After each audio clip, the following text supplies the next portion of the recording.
ఇక్కడ విచ్చేసిన మీడియా మిత్రులందరికీ కూడా హృదయపూర్వక నమస్కారాలు తెలియజేస్తూ ఒక్కరోజు పర్యటన నిమిత్తము విశాఖపట్నం జిల్లాకు విచ్చేయడం జరిగింది. జిల్లాల్లో వివిధ కార్యక్రమాల్లో పాల్గొంటూ ఇక్కడున్న సమస్యలపైన అదేవిధంగా బీసీవై పార్టీ నిర్మాణానికి సంబంధించి స్థానిక నాయకులు, పార్టీ నాయకులు, కార్యకర్తల అభిమానంతో సమావేశ కార్యక్రమాన్ని నిర్వహిస్తున్నాము. ఈరోజు ఈ పత్రికా సమావేశానికి ప్రధానంగా 2 అంశాలపైన మాట్లాడటానికి ఆహ్వానించడం జరిగింది. ఇందులో మొదటి అంశము విశాఖ స్టీల్ ప్లాంట్ ప్రైవేటీకరణకు సంబంధించి గతంలో వైఎస్ జగన్మోహన్ రెడ్డి గారి ప్రభుత్వం అధికారంలో ఉన్నప్పుడు 2021లో కేంద్ర ప్రభుత్వము మొట్టమొదటిసారిగా విశాఖ ఉక్కు కర్మాగారాన్ని ప్రైవేటీకరణ చేయాలనే నిర్ణయం తీసుకున్నప్పుడు స్టీల్ ప్లాంట్ ఉద్యోగులు, కార్మికులతో పాటు రాష్ట్ర ప్రజలందరూ కూడా దీన్ని వ్యతిరేకించారు. పార్టీలు వ్యతిరేకించారు. ఇప్పుడు అధికారంలో ఉన్న తెలుగుదేశం పార్టీ వ్యతిరేకించింది, జనసేన పార్టీ వ్యతిరేకించింది, బీజేపీ పార్టీ వ్యతిరేకించింది. ముఖ్యమంత్రి చంద్రబాబు నాయుడు గారు, ఉప ముఖ్యమంత్రి పవన్ కళ్యాణ్ గారు గతంలో స్టీల్ ప్లాంట్ కార్మికులకు, ఉద్యోగులకు మద్దతుగా వారు చేస్తున్న పోరాటానికి మద్దతు ఇచ్చి మేము అధికారంలోకి వస్తే ఈ ప్రైవేటీకరణను అడ్డుకుంటాము, మీకు న్యాయం చేస్తాము, నిర్వాసితులకు న్యాయం చేస్తాము, ఉద్యోగులకు న్యాయం చేస్తామని చెప్పి రాష్ట్రంలో ఉన్న అనేక వర్గాలకు ఇచ్చిన తప్పుడు హామీల్లో భాగంగానే స్టీల్ ప్లాంట్ ఉద్యోగులకు కూడా తప్పుడు హామీ ఇచ్చి తీరా అధికారంలోకి వచ్చిన తర్వాత ఇప్పుడు మళ్లీ కేంద్ర ప్రభుత్వము స్టీల్ ప్లాంట్ లో సుమారు 40 విభాగాలను ప్రైవేటీకరణ చేస్తూ నోటిఫికేషన్ ఇచ్చినప్పటికీ కూడా దీని మీద ఉద్యోగులు, కార్మికులు అనేక రకాలుగా పోరాటం చేస్తున్నప్పటికీ కూడా ముఖ్యమంత్రి చంద్రబాబు నాయుడు గారు గాని, ఉప ముఖ్యమంత్రి పవన్ కళ్యాణ్ గారు గాని, తెలుగుదేశం పార్టీ నాయకులు గాని ఏ ఒక్కరూ నోరు మెదపకపోవడము చాలా విచారకరమైన అంశము. ఈరోజు కేంద్ర ప్రభుత్వంలో కీలకంగా వ్యవహరిస్తున్న తెలుగుదేశం పార్టీ ముఖ్యమంత్రి చంద్రబాబు నాయుడు గారికి నిజంగా చిత్తశుద్ది ఉంటే కేంద్ర ప్రభుత్వంతో పోరాడి ఈ విశాఖ ఉక్కు కర్మాగారాన్ని ప్రైవేటీకరణ చేసే అంశాన్ని ఖచ్చితంగా ఆపగలిగే శక్తి ఉంది అని ఈ రాష్ట్రంలో ఉన్న ప్రతి ఒక్కరికి తెలుసు. ఎందుకంటే కేంద్ర ప్రభుత్వం తెలుగుదేశం పార్టీ యొక్క మద్దతుతో ఈరోజు ప్రభుత్వాన్ని నడిపిస్తోంది బీజేపీ పార్టీ.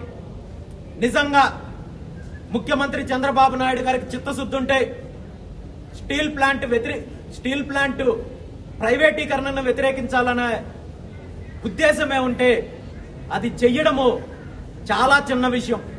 కానీ స్టీల్ ప్లాంట్ యొక్క ఆస్తులను దోపిడీ చేయాలి, లక్షల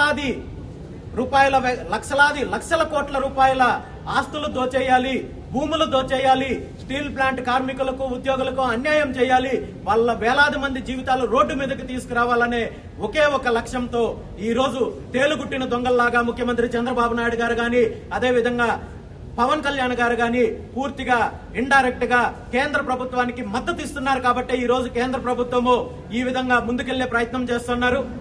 ఈ సందర్భంగా నేను ముఖ్యమంత్రి చంద్రబాబు నాయుడు గారిని ఒకటే కోరుకుంటున్నాను, ఇప్పటికైనా మీరు కళ్ళు తెరిచి మీరిచ్చిన మాటను నిలబెట్టుకుని విశాఖ ఉక్కు కార్మికులకు, ఉద్యోగులకు న్యాయం చేస్తూ కేంద్ర ప్రభుత్వం తీసుకున్న ఈ నిర్ణయము వెనక్కి తీసుకునే విధంగా మీరు ప్రయత్నం చేయాలని చెప్పి ఈ సందర్భంగా డిమాండ్ చేస్తూ, నిజంగా మీరు అలా చెయ్యని వెడల స్టీల్ ప్లాంట్ ఉద్యోగులకు, కార్మికులకు అన్యాయం చేయాలి, ప్రైవేటీకరణ చేయాలని చెప్పి మీరు మద్దతు ఇస్తే మాత్రము స్టీల్ ప్లాంట్ ఉద్యోగులు, కార్మికులతో కలిసి బీసీవై పార్టీ ఎలాంటి ఉద్యమానికైనా సిద్ధంగా ఉంది అని చెప్పి ఈ సందర్భంగా మీకు తెలియజేస్తూ ఖచ్చితంగా స్టీల్ ప్లాంట్ ప్రైవేటీకరణను అడ్డుకోవడానికి బీసీవై పార్టీ అన్ని స్థాయిల్లో పోరాటం చేస్తుందని చెప్పి ఈ సందర్భంగా తెలియజేస్తూ, ముఖ్యమంత్రి గారు ఇప్పటికైనా కళ్ళు తెరిచి మీ జీవితమంతా, రాజకీయ జీవితమంతా తప్పుడు హామీలతో ప్రజలను వంచడంతో అధికారాన్ని అనుభవించారు, దోపిడీ చేశారు, అవినీతి చేశారు, బీసీలను వంచారు, కార్మికులను వంచారు, యువతను వంచారు. ఈ రోజు కొత్త పరిశ్రమలు తీసుకురావడానికి మేము రాయితీలు ఇస్తున్నాము లేదా రూపాయికి ఎకరాలు ఇస్తున్నామని చెప్పి అవినీతి చేసే కార్యక్రమం చేస్తున్నారు తప్ప ఈ రాష్ట్రానికి, ఈ రాష్ట్ర ప్రజలకు ఉపయోగపడే కార్యక్రమం ఏది చేయడం లేదు. నిజంగా మీకు చిత్తశుద్ధి ఉంటే ఈ రోజు ఎన్నో లక్షల మంది యొక్క జీవితాలపైన ప్రత్యక్షంగా పరోక్షంగా ప్రభావం చూపిస్తున్న విశాఖ ఉక్కు ప్రైవేటీకరణను అడ్డుకోవాలని చెప్పి ఈ సందర్భంగా మరొకసారి ముఖ్యమంత్రి గారికి తెలియజేస్తూ, మరో ప్రధానమైన అంశం ఏంటంటే, మనందరికీ తెలుసు, గత కొన్ని నెలల క్రితము తెలంగాణ ప్రాంతంలో ఖమ్మం జిల్లాలో మాజీ ముఖ్యమంత్రి స్వర్గీయ ఎన్టీ రామారావు గారికి సంబంధించిన ఒక విగ్రహాన్ని ఏర్పాటు చేయడానికి కొంతమంది ఎన్టీ రామారావు యొక్క విగ్రహము శ్రీకృష్ణుడి యొక్క రూపంలో ఉన్న విగ్రహాన్ని ఏర్పాటు చేయడానికి ప్రయత్నం చేస్తే, ఆనాడు హిందువులు, యాదవ సంఘాలతో పాటు హిందూ సంఘాలు ప్రతి ఒక్కరూ కూడా దాన్ని వ్యతిరేకించి తెలంగాణ హైకోర్టు ద్వారా ఈ కార్యక్రమం తప్పుడు సంకేతాలు ఇస్తుంది, కులపరమైన చిచ్చు, మతపరమైన చిచ్చులు రేకెత్తిస్తుంది కాబట్టి ఇలాంటి కార్యక్రమం చెయ్యకూడదు అని చెప్పి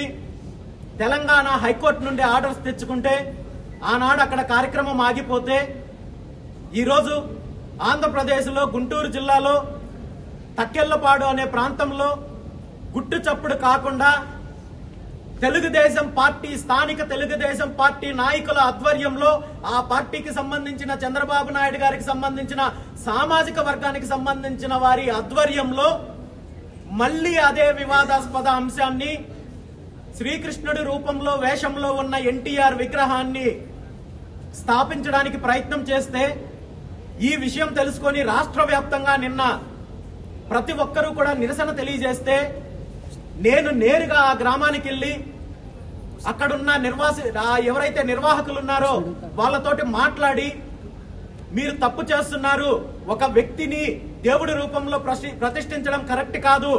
ఈ రోజు ఎన్టీఆర్ ని కృష్ణుడి రూపంలో ప్రతిష్ఠిస్తే రేపొద్దున్నే శివుడి రూపంలో చిరంజీవి గారినో, లేదంటే అమ్మవారి రూపంలో మరో హీరోయిన్ రమ్యకృష్ణ లాంటి వాళ్ళనో, లేదా ఈరోజు వెంకటేశ్వర స్వామి అంటే హీరో సుమన్ గారినో ఇంకొక రకంగానో భావితరాలు ఆలోచించే తప్పుడు సంకేతాలు మీరు ఇచ్చినట్టుంటుంది.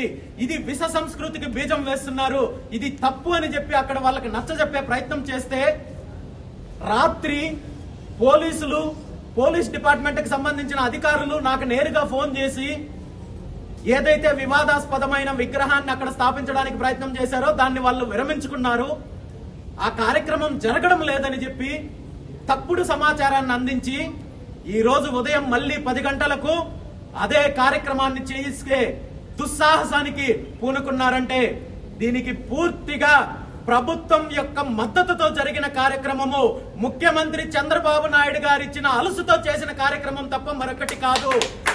ఈ కార్యక్రమం ద్వారా ఈ రోజు కేవలం యాదవులను మాత్రమే కాదు, ఈ రాష్ట్రంలో, ఈ దేశంలో, ప్రపంచంలో ఉన్న కోట్లాది మంది హిందువుల యొక్క మనోభావాలను దెబ్బతీశారు. ఈ రోజు ఎక్కడైనా ఒక నాయకుడి యొక్క విగ్రహానికి అపచారం జరిగితే, లేదంటే ఏదైనా ఇంకో రకంగా జరిగితే స్పందించే ముఖ్యమంత్రి చంద్రబాబు నాయుడు గారు, ఆ దేవదేవుడు శ్రీకృష్ణుడికి అపచారం జరిగితే ఆ శ్రీకృష్ణుడిని ఒక మనిషి రూపంలో తీసుకొని వచ్చి అవమానం చేసే కార్యక్రమం చేస్తే దీని మీద స్పందించకపోవడము చాలా దుర్మార్గమైన అంశం అని చెప్పి ఈ సందర్భంగా తెలియజేస్తున్నాను. ముఖ్యమంత్రి చంద్రబాబు నాయుడు గారికి ఒకటే డిమాండ్ చేస్తున్నాను, ఇప్పటికైనా మీరు స్పందించి అక్కడ జరిగిన తప్పుని సరిదిద్ది ఏదైతే వివాదాస్పదమైన విగ్రహాన్ని పెట్టారో ఆ విగ్రహాన్ని తీపించే బాధ్యత మీదని చెప్పి ఈ సందర్భంగా తెలియజేస్తున్నాను. అలా తీపించినట్లయితే మాత్రం ఖచ్చితంగా ఈ రోజు మీరు నిర్ణయం తీసుకోకుంటే రేపు చలో తక్కెళ్లపాడు అనే కార్యక్రమానికి పిలుపునిస్తున్నాము. రేపు ఉదయం 11 గంటలకు తక్కెళ్లపాడు గ్రామానికి చేరుకొని శ్రీకృష్ణుడికి ఎక్కడైతే అపచారం జరిగిందో అక్కడే ఆ విగ్రహాన్ని ఆ చెరువులో నిమజ్జనం చేసే కార్యక్రమానికి పూనుకుంటున్నాము. దీనికి రాష్ట్రంతో పాటు బయట ఎక్కడ అవకాశం ఉన్న ప్రతి ఒక్కరూ కూడా, ప్రతి హిందువు కూడా ఈ కార్యక్రమంలో పాల్గొనాలని చెప్పి ఈ సందర్భంగా నేను పిలుపునిస్తున్నాను. దీని మీద స్పందించినట్టయితే రాబోయే రోజుల్లో ఖచ్చితంగా ఇలాంటి విష సంస్కృతి ప్రతి గ్రామానికి, ప్రతి ఊరికి, ప్రతి జిల్లాకి, ప్రతి రాష్ట్రానికి పాకి హిందూ ధర్మానికి అపచారం చేసే కార్యక్రమం జరుగుతుంది. కాబట్టి దీన్ని ఆదిలోనే తుంచివేయాల్సిన బాధ్యత ప్రతి ఒక్కరికి ఉంది. కాబట్టి ఈ సందర్భంగా రేపే చెలో తక్కెళ్లపాడు అనే కార్యక్రమానికి పిలుపునిస్తున్నాను. ఖచ్చితంగా అక్కడ పెట్టిన ఏదైతే శ్రీకృష్ణుడికి జరిగిన అవమానం ఏదైతే ఉందో దాన్ని సరిదిద్దే కార్యక్రమము చేస్తామని చెప్పి కూడా ఈ సందర్భంగా ప్రభుత్వానికి తెలియజేస్తున్నాము. ఇదంతా జరగకుండా ప్రశాంతంగా ఈ రోజు జరిగిన తప్పుని సరిదిద్దుకోవాలనుకుంటే మాత్రము ప్రభుత్వం స్పందించి వెంటనే ఈ రోజు రాత్రిలోపు అక్కడ పెట్టిన విగ్రహాన్ని తొలగించాలని చెప్పి ముఖ్యమంత్రి చంద్రబాబు నాయుడు గారిని డిమాండ్ చేస్తున్నాను.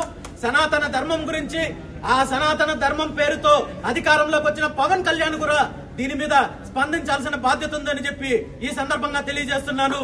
మీరు స్పందించినట్టయితే మాత్రము ఖచ్చితంగా రేపు ఉదయం 11 గంటలకు తక్కెళ్లపాడు గ్రామానికి చేరుకొని అక్కడ ఆ విగ్రహాన్ని నిమజ్జనం చేసే కార్యక్రమం చేస్తామని చెప్పి ఈ సందర్భంగా హెచ్చరిస్తున్నాము.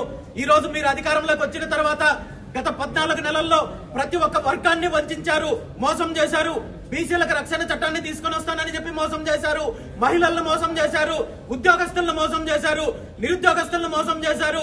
ఈ రోజు డిఎస్సీ అభ్యర్థుల్ని, గ్రూప్ 1, గ్రూప్ 2 అభ్యర్థుల్ని మోసం చేశారు, అందరినీ వంచారు. ఈ రోజు హిందువుల యొక్క మనోభావాలను దెబ్బతీసే కార్యక్రమం చేస్తున్నారు. దీన్నైతే చూస్తూ ఊరుకునే ప్రసక్తే లేదు. ఖచ్చితంగా మీకు తగిన బుద్ధి చెప్తామని చెప్పి ఈ సందర్భంగా తెలియజేస్తూ ఈ కార్యక్రమానికి చేసిన ప్రతి ఒక్కరికి ధన్యవాదాలు తెలియజేస్తూ సెలవు తీసుకుంటున్నాను.